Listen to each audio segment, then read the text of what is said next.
o desfile das múmias e seu sentido profético. Shalom, querido seguidor do nosso canal Na Pegada de Yeshua. Você sabe que quem nos segue aqui já sabe que a gente tem a prática de esperar um pouco, de orar, de discernir, de aprender com pessoas mais experientes, de ouvir opiniões geopolíticas, proféticas sobre alguns eventos com essa magnitude do desfile das múmias. Então, você que concorda, discorda, aí já vai dando like, dando o seu comentário, compartilha com outras pessoas e coopere conosco, nos ajude aqui como uma grande família aqui no canal, ok? Conto com sua boa vontade, com a sua ajuda. Então, eu tive que fazer uma pesca aqui, porque tem tanta coisa interessante, tanto alinhamento profético nesse evento, né? Então, nós precisamos ver do ponto de vista logo geopolítico, mas profético.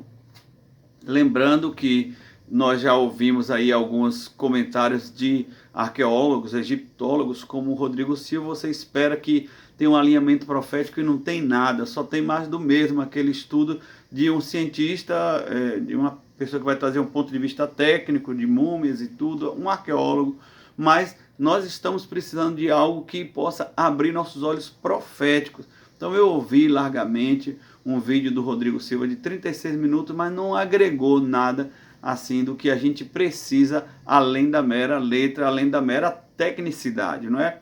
Mas quando você vai parar a ouvir de Deus e Deus começa a revelar para você ficar esperto com algumas coisas. Por exemplo, por que 18 múmias?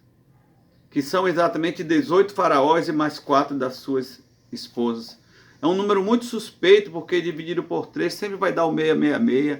E esse número 18 não ocorreu uma vez no desfile. Foram 18 arcas solares, os lugares onde conduzem as múmias, não é?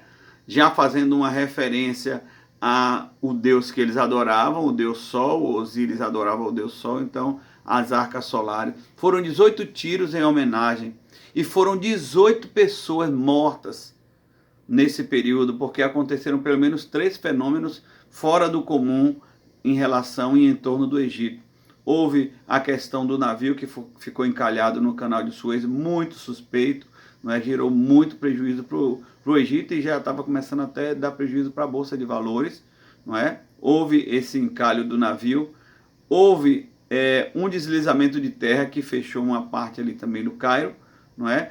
E houve um deslizamento, então um desabamento, melhor dizendo, de um prédio que matou 18 pessoas.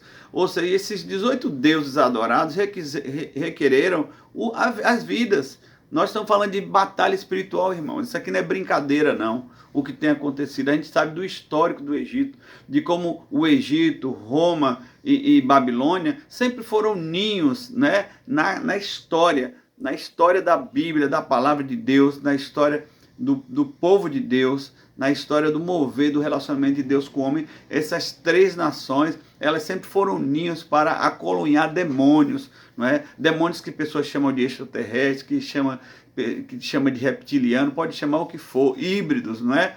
Néfilins caídos. Você vê nos hieroglifos do Egito, você não precisa ser um arqueólogo, um especialista, você discerne no mundo espiritual. Por que o Egito registra no interior de suas pirâmides seres humanos, metade bicho e metade homem, não é? Ali são híbridos, são os caídos. É um período ali que narra em Gênesis capítulo 6, o período de Jared, onde os filhos de Deus tiveram relação com as filhas dos homens e eles dominaram aquela região do Egito, né? Ali foi exatamente uma região onde foi colonizada pela descendência de Nimrod, que também colonizou a Babilônia, mas Cã, não é, que é o pai de Misraim, que é o Egito, e que é o pai de Cush, que vem a ser o pai de Nimrod. Cã colonizou aquela região também. Então, nós sabemos que existe ali uma herança titânica. Titã, você sabe que vem da palavra Satã. Existe uma herança titânica em Nimrod. E quando você vê pirâmide, quando você vê torre, obelisco, zigurá, uma torre como a Eiffel, é uma evocação para dizer assim, nunca vamos esquecer de Babel, não é? Então, o maior cartão postal do mundo é uma torre. Por quê? Uma homenagem a Babel, uma homenagem a Nimrod, que é um protótipo de anticristo. Então, zigurá, obelisco. Nesse desfile das múmias teve uma invocação, assim, uma adoração em torno de obelisco, criancinhas dançando em torno de um obelisco dourado. O que representa um obelisco? Um pênis que na sua ponta é uma pirâmide. O que é um zigurá? Uma pirâmide que na sua ponta as pessoas consagravam aos demônios babilônicos, a Marduk, a Moloque e todos esses demônios que matavam, pediam suas crianças, pediam vidas consagradas, e pediu essas vidas aí, 18 múmias, 18 vidas foram ceifadas. Então isso é profético, isso é sério. E eu gostaria de ver homens como o Lamartine Pozella, homens como Rodrigo Silva, que são homens que têm um entendimento, mas eles se esquivam, principalmente o Rodrigo Silva, porque a adventista tem um rabo preso com o ocultismo, tem rabo preso com maçonaria, não é? O mausoléu de Ellen White, que é uma papisa do adventista, tem lá símbolos de Egito, símbolos de zigurates, símbolos de obeliscos, não é? Você vai na Argentina, em Buenos Aires, a referência é um obelisco. Não é? Como é que eu vou tomar como referência? Eu sou um servo de Deus, vou tomar uma referência pagã como obelisco, não é? Um pênis parado para cima. Então, minha vida não gira em torno dessas coisas, não. Mas quando você vai ver Roma, Egito e Babilônia, você vai ver que é a mesma linguagem, não é? A antiga Roma, em todo tempo, em todo lugar que você ia, tinha um pênis parado para cima, um monumento ao pênis. Não é? Então, desde o Coliseu de Roma, em todo lugar. Então, essa adoração, essa ritualística do sexo, do hedonismo, do narcisismo, né? O presidente do Egito desfilando, parecendo que ele era o próprio anticristo, né? E se não for, deve ser um capacho, um tapete do anticristo. A dança das mulheres sensualizando, indo até mesmo de encontro com os princípios e os valores da cultura de um modo geral, porque tem cristãos cóptas no Egito, tem os próprios muçulmanos que não concordam com aquela postura, não é? Danças invocando mesmo. Olha, o que mais me fez lembrar, não sei se alguém lembrou disso, mas quando eu vi aquelas danças e eu vi essa festa profana que foi exatamente a apresentação dos faraós, eu me lembrei da inauguração do túnel de Saint Gotardo na Suíça. Meu Deus, se você não viu, veja, porque o túnel de Saint Gotardo, a inauguração é demoníaca, com os mesmos tipos de dança, você vai alinhar na hora, você sabe que tem coisa podre ali, bem como esse desfile aí. É um anúncio, não é? É um cortejo ao anticristo, esse desfile das múmias. Com certeza é um spoiler muito grande, sem contar que é uma afronta também, é um recado implícito a Israel, porque no mesmo período da Páscoa de Israel, eles estão... o Egito todo sabe que a Páscoa é celebrada, é a libertação de Israel do Egito, não é? 430 anos oprimido, Israel, quando clamou, Deus trouxe a libertação. E através de que veio a libertação do Egito? 10 pragas sobre o Egito. Todas as pragas contra os deuses do Egito. Por isso que a primeira praga foi contra o rio Nilo, que eles adoravam ao rio Nilo, né? Aos deuses do Egito ali, com os formatos de crocodilo, todos os animais do Nilo. Então Deus deu autoridade para Moisés ferir o Nilo com sangue, o Nilo ficou fedendo, e agora as pessoas, porque os peixes apodreceram, né?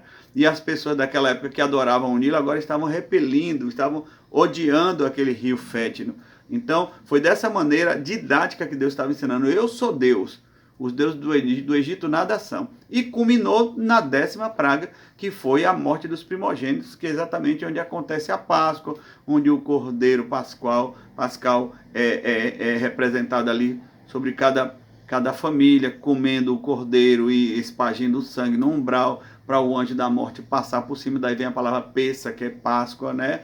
Em inglês tem 2 expressões para Páscoa, tem Passover, que é o Pessa, real celebrado biblicamente, e tem o Esta, que é essa Páscoa aí caída, essa Páscoa comercial de ovo, de chocolate e de coelho, né? Então nós vemos que o Egito dá um recado, diz assim: olha, vocês foram libertos daquela época, mas nós temos autoridade, toda a pompa do presidente, né, que é um militar. Então, ligações com coisas muito ocultas ali. Então, eu já tenho falado aqui da questão do número 18, né, das múmias, das alas, os tiros, as quantidade de pessoas mortas, a afronta a Israel pelo período da Páscoa, a questão do navio encalhado, né? E a invocação aos híbridos, porque cada faraó daquele tinha uma representação de um animal híbrido, não é? Junto com os seus deuses preferidos. Você vê que nos hieroglifos, no desenho das paredes das pirâmides, você vê que sempre o rei ele é maior, ele tem uma estatura maior. Isso está ligado intimamente com o advento dos gigantes, como aconteceu nos dias de Noé, como Jesus fala que o prenúncio da vinda será como nos dias de Noé.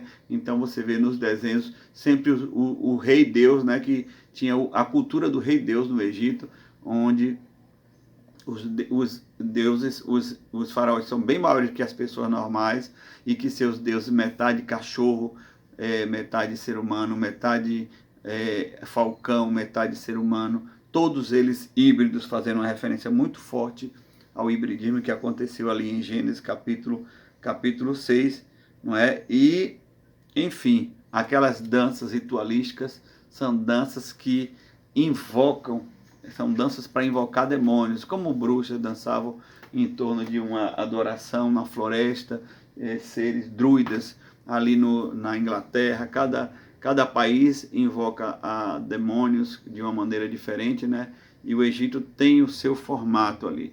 Não dá para botar pano, não dá para maquiar. Aquilo ali foi tão somente um culto de adoração e preparação do anticristo, não é? Muito ligado com maçonaria, nova ordem mundial, muito alinhamento com numerologia, com 666. Então, esse tempo de Covid também é uma convergência, um alinhamento muito sério, e que Deus tenha misericórdia de nós e não deixe a igreja fora da sua nuvem, que a igreja sempre possa discernir, não fique só tomando susto com esses noticiários, do contrário, que a igreja possa se posicionar, orar, porque se Deus libertou Israel físico, Israel natural do Egito no passado, quanto mais nos dias de hoje, o Israel espiritual, que é a igreja. Amém? Jesus abençoe a todos.